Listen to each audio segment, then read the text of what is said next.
আজ বানাবো ভেন্ডি ভাজা। রেগুলার ভেন্ডি ভাজা তো আমাদের সবার বাড়িতেই হয়ে থাকে, তাই ভাবলাম আজকে একটু অন্যরকম করে বানাই। চলুন দেখাই আপনাদেরকে।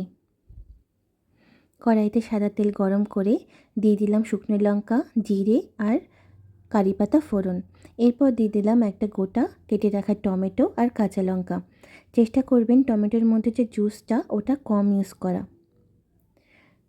এরপর দিয়ে দিলাম লবণ আর হলুদ।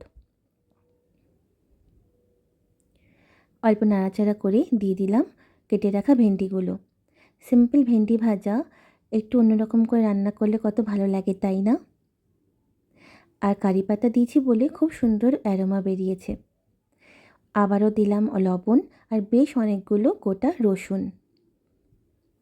এবার অ্যাড করব হাফ কেটে রাখা পেঁয়াজ। আমি পেঁয়াজগুলো পরেই দিলাম যাতে দেখতেও ভালো লাগে আর খেতেও ভালো লাগে। এবার আমি বেশি নাড়াচাড়া করব না, আমি ঢেকে দেবো 10 মিনিটের জন্য। এটা ভাপেই রেডি হয়ে যাবে। দেখুন আমাদের ভেন্ডি ভাজা রেডি। সফটও হয়েছে আর দেখতে কত ভালো লাগছে। এবার নামিয়ে নেব। গার্নিশিংয়ের জন্য ওপর থেকে সাদা তিল আমি ছড়িয়ে দিয়েছিলাম। রুটি বা ভাতের সাথে আপনারা ট্রাই করবেন, খুবই ভালো লাগে খেতে। বাড়িতে অবশ্যই বানাবেন আর ভালো লাগলে আমার চ্যানেলটিকে সাবস্ক্রাইব করে দেবেন। ভালো থাকবেন। টাটা।